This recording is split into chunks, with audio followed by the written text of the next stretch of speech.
Hello there, ladies and gentlemen, and welcome to today's video. In today's video we're going to be taking a look back. I actually recorded this video a while back, but I'm going to take another look at it now with a little bit better quality and with my thoughts more clearly in line. We're going to be taking a look at the adventure and how I would recommend playing through the adventure presented in Aquisitions Incorporated collaborative book with Wizards of the Coast.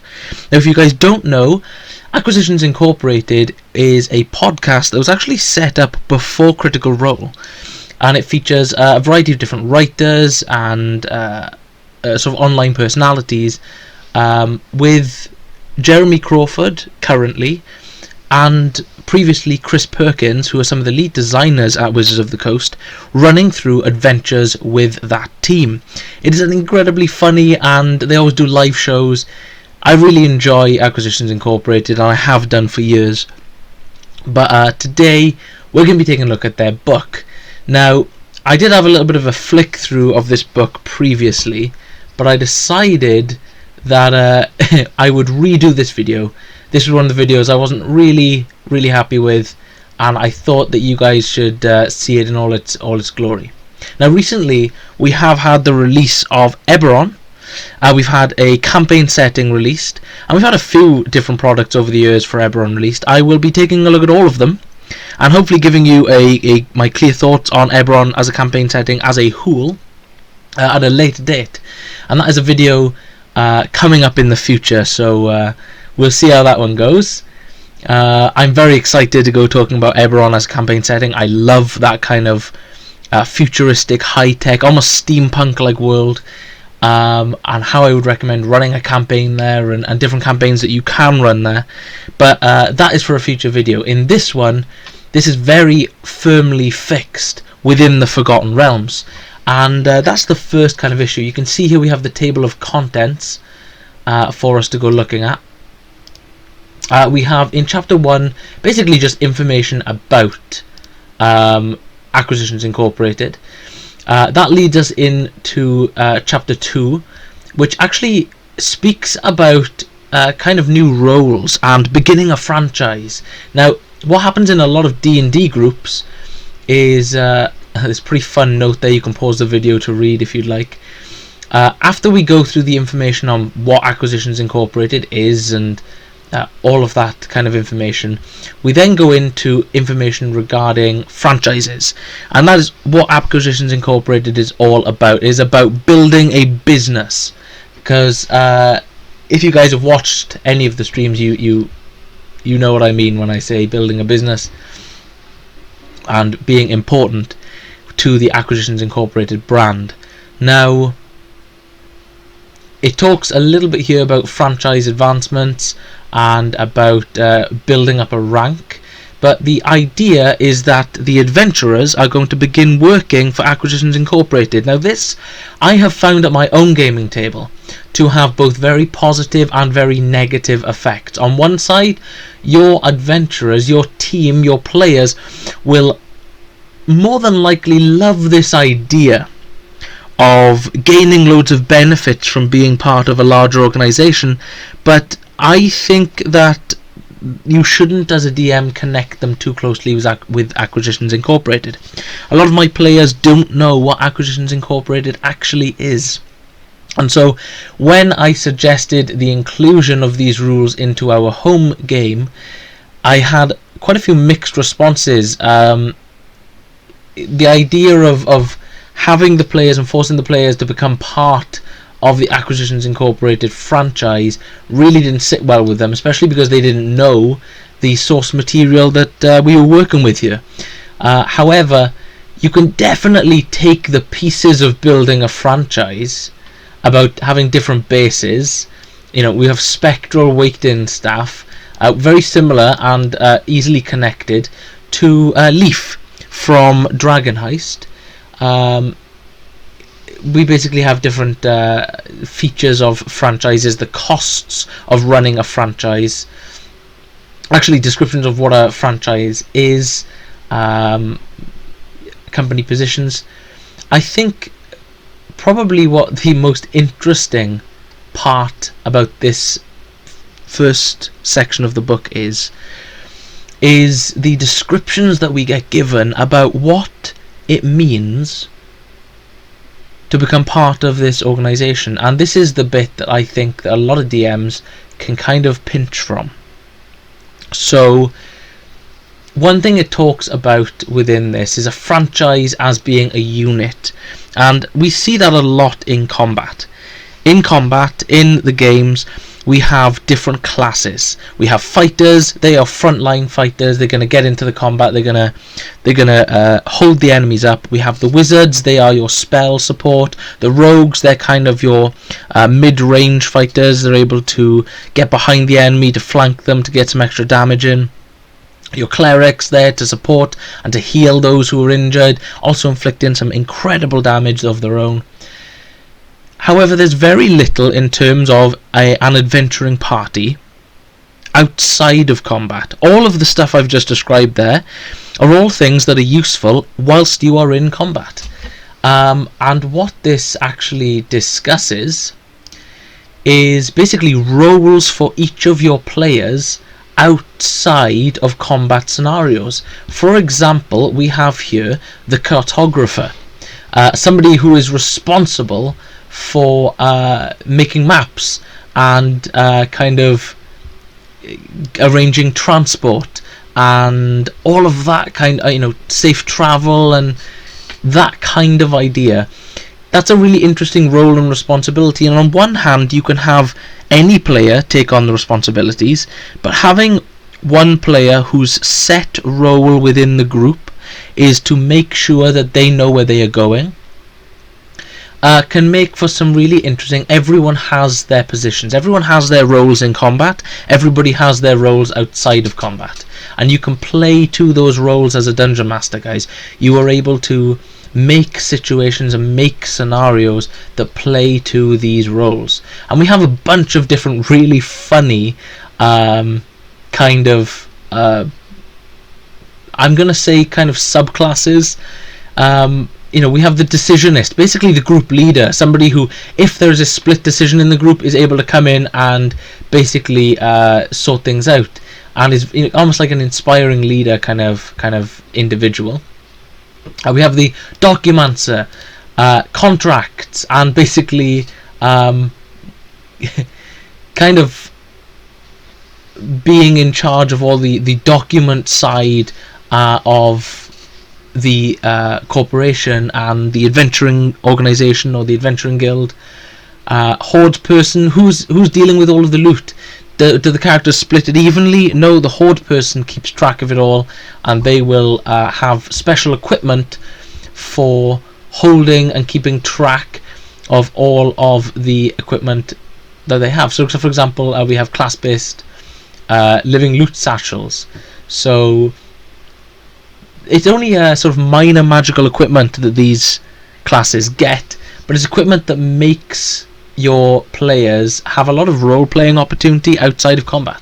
So I really, really like these, and we have quite a few of them. We have enough for any group with a decent number of players to have to pick a role within the group, a role that they are going to, the secretarian, a role that they are going to kind of follow. And this leads on then into the franchise tasks and downtime. Running an adventuring group requires work, requires responsibility, and so it discusses how we can introduce rivals and goals for the organization to make things a little bit more interesting, restructuring and all of that kind of thing. So chapter 3 goes into player options within the book, and this is about different backgrounds and that kind of thing. Now this is really playing on the sort of comedy element of Aquisitions Incorporated. We have celebrity adventurers, Scion here, failed merchants, gamblers. I think this is really interesting and can offer quite a unique sort of play style for your characters. The corporate barbarian, for example, is a really bizarre but brilliant kind of concept for a character. Of course, it wouldn't be Dungeons and Dragons if we didn't have a new inclusion of a race, and we have kind of a goblinoid race called the Verdan, which are a really interesting option if your players would like to play a goblin-like creature but don't fancy actually playing a goblin, but they would like to play something that is kind of considered maybe an outcast. So it gives a lot of information on this race and how they are played.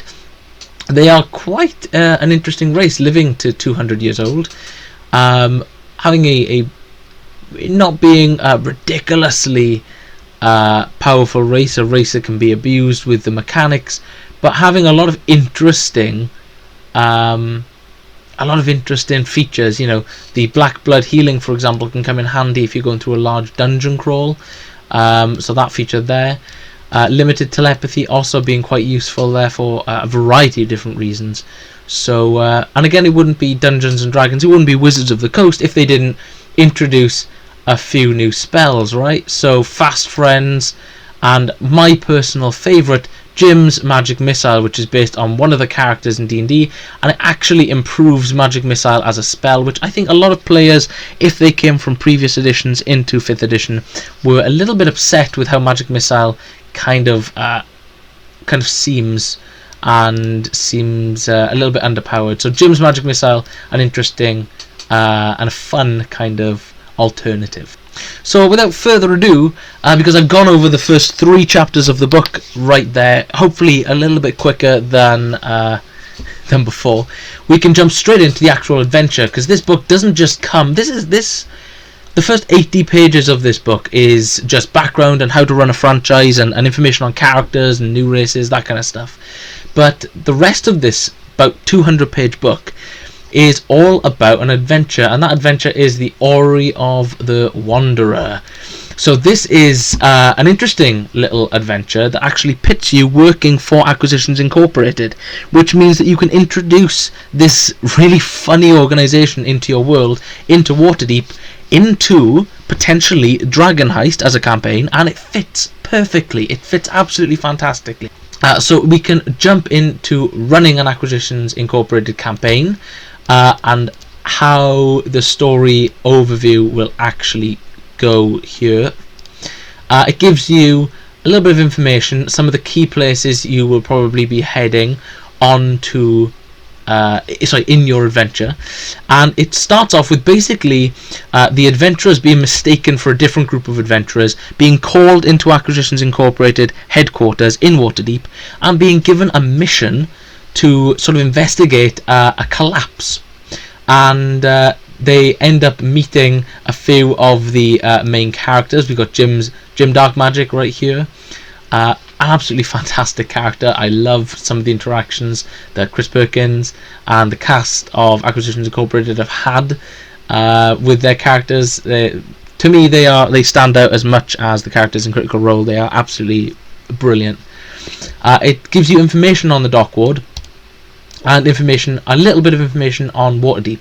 However, what you will notice here is that if you have played through Dragon Heist, then you will already have a lot of the information. You will know how to fit this into your story, and this kind of adventure, it fits really well as a kind of its own separate campaign. If your players maybe they've played through Dragon Heist and maybe they're looking for an adventure to kind of build off that, maybe this will be a fun one to kind of throw their way. But it leads them through a warehouse and eventually, as you can see through this art here, into a large hole which is opened up, and into these different areas where there are some traps, some kobolds, and I'm so glad to actually see kobolds used in conjunction with some brilliant traps here. One thing that this kind of campaign has is it actually kind of worked as a mystery. Your adventurers, your characters, your players, they are going to be kind of following the trail wherever it leads, and it actually leads to some familiar places. So this adventure fits perfectly, and I really do mean perfectly, in with a group that has been playing for a while. They might have played with different characters in different campaigns, but you get to return to those places. If your characters have played The Lost Mines of Phandelver, if your characters have played Dragon Heist, this campaign takes them back to those places. You get to see how those places have changed ever so slightly, and we get, you know, information here. Here we are, Phandalin, and you know, your version of Phandalin might have changed from this depending on the events of your playthrough, but we get to revisit these fantastic places which some of your players might not have visited in a long time. We get new information and new adventures and story to introduce right here, and that is something that I really appreciate. I love going back to these places and getting to explore them again. You can see from some of the art here just how crazy and wonderful this adventure is. So one of the videos that I did on this channel is actually running through the keep on the Shadowfell. We actually have a returning character from that, and that is Splug, or Splugoth the Returned, and returning as a villain. So if you've actually gone and watched that video and decided that you want to run through that 4th edition adventure for your players, possibly converting it into a 5th edition adventure for them and having a bit of fun with that, then they will actually get a returning character mentioned in this adventure. So the goal of the adventure is actually to find the orrery. Oh, this adventure is only for low level characters. I think it's 1 to 6th level this kind of caters for, but the orrery leads into this beautiful combat. You can see the actual this rift, this ritual site, the battle that you see unfolding as the adventurers can fight up these steps to try and get the orrery. And the adventures to come, it actually suggests a number of fantastic adventures leading on from this. So even though it's only a short adventure, it's only a short introductory adventure introducing your characters to the world of D&D and also to Aquisitions Incorporated, it does a fantastic job. And it does a fantastic job because it introduces your characters to a variety, a whole bunch of places where further adventure might unfold. For example, your characters have started their adventure in Waterdeep, so there is nothing stopping you from leading straight into the Dungeon of the Mad Mage. They are taken to Phandelver, so you could introduce them to the Lost Mines of Phandelver or to some of the other adventures that have been released in recent updates there as well.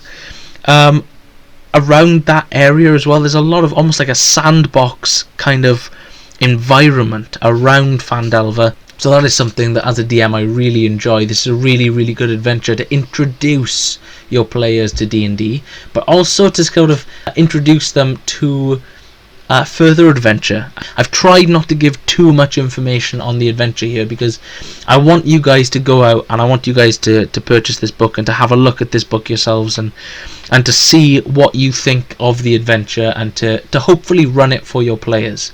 If you are a player, I'm trying not to ruin anything in here for you. I'm really trying to give you guys just an overview of what this book is and what is included in this book so that you can hopefully start running your own campaigns and hopefully using this book as a leap pad to do that. This is a really good use for it.